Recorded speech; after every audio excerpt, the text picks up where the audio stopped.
The move to Ash Hollow was supposed to be my reset button, a quiet retreat from the chaos of the last year, a messy breakup with Jen, a tech job that burned me out, a city that never slept but left me restless. I'd found the rental online, a two-story farmhouse on the edge of a Nebraska town, so small it barely registered on maps. The price was a steal, the photos showing wide fields and a wraparound porch promising solitude. I packed my laptop, a few boxes, and drove west, the skyline shrinking in my rear view as cornstalks rose like sentinels.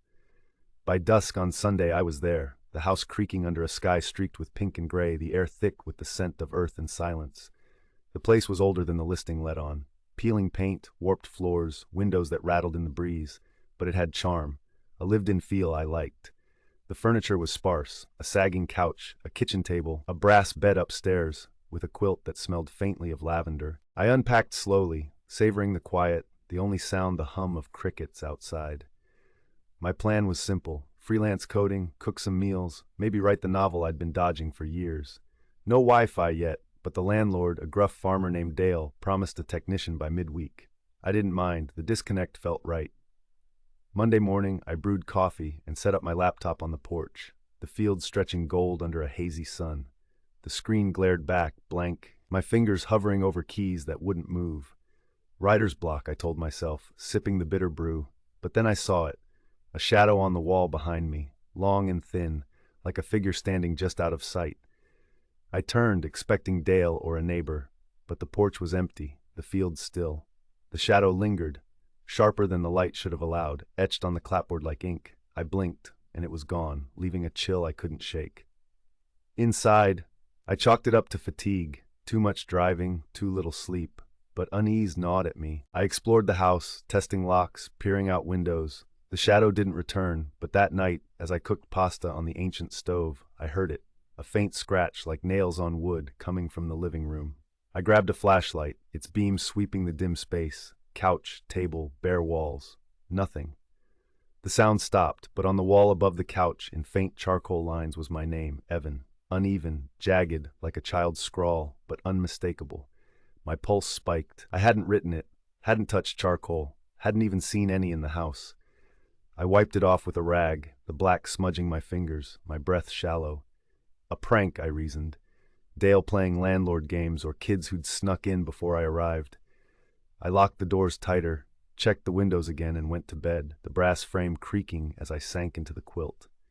Sleep came fitfully, broken by dreams of shadows stretching across fields, whispering my name in voices I didn't know. Tuesday, the scratching returned, louder, insistent, from the upstairs hall.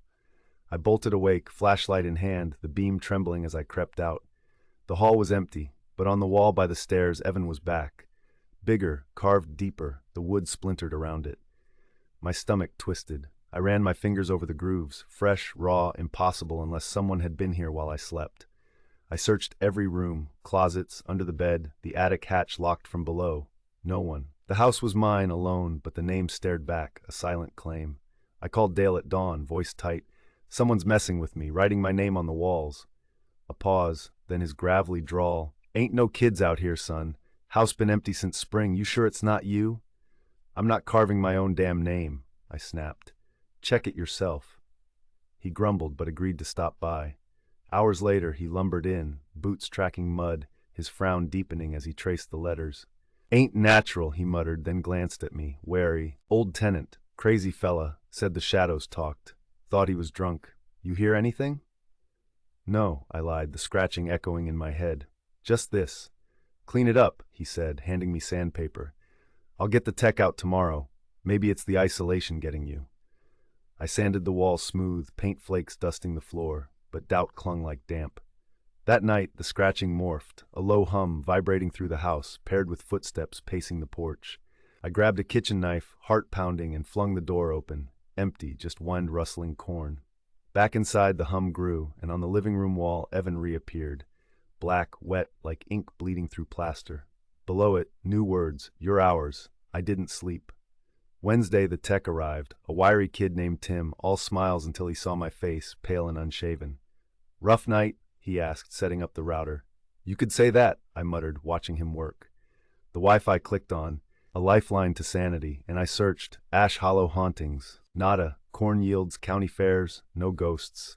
I typed shadows writing names, expecting crackpot forums, but got a hit. A blog, Nebraska Unseen, buried in search results. A post from 2015, farmhouse off Route 9, shadows mark you, leave fast. My address, my house, a warning from someone named Flea83. Tim left, oblivious, and I emailed Dale, what's the history here? Who lived before? No reply. The hum returned at dusk, louder, the footsteps circling tighter. I locked myself upstairs, knife by the bed, but the walls trembled. Evan, Evan, Evan, scrawled across every surface, ink dripping like blood. Shadows stretched under the door, long and thin, swaying like reeds. I swung the knife. Nothing, but the air thickened, a voice hissing, stay. Thursday I packed to leave, hands shaking as I stuffed clothes into my bag. The hum was constant, a pulse in my bones, and the shadows grew. Tall, human-shaped, pooling in corners, watching. Downstairs the front door slammed shut as I reached it, the lock jamming. Evan etched itself on the wood, deep, splintered, the knife useless against it. I called Dale, no answer, then 911, but the line crackled, a voice cutting through. Your hours. Not the operator, low, guttural, mine. Friday I broke a window, glass shattering, and climbed out, cutting my arm on the shards. I ran to my car, keys slipping in blood-slick hands, the engine roaring as I peeled out. The house shrank behind me, but the hum followed, the rear view showing shadows spilling onto the road. Dozen, hundreds, faceless chanting Evan. I hit the highway, 80 miles per hour, motels blurring past, stopping only when the tank ran dry in Lincoln, 200 miles away.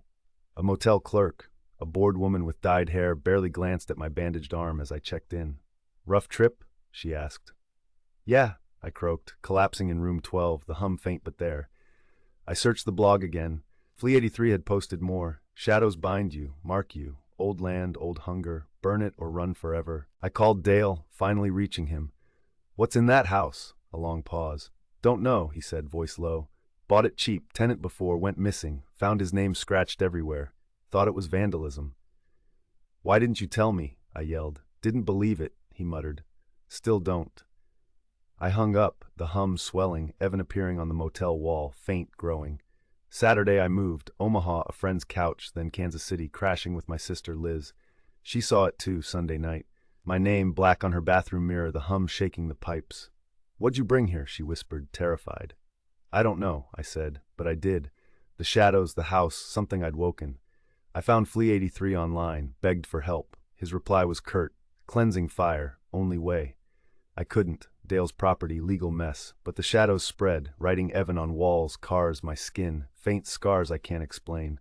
The hum's my heartbeat now, footsteps my shadow, voices my echo. I'm running, south, west, anywhere, but they're mine and I'm theirs, and the week's not over.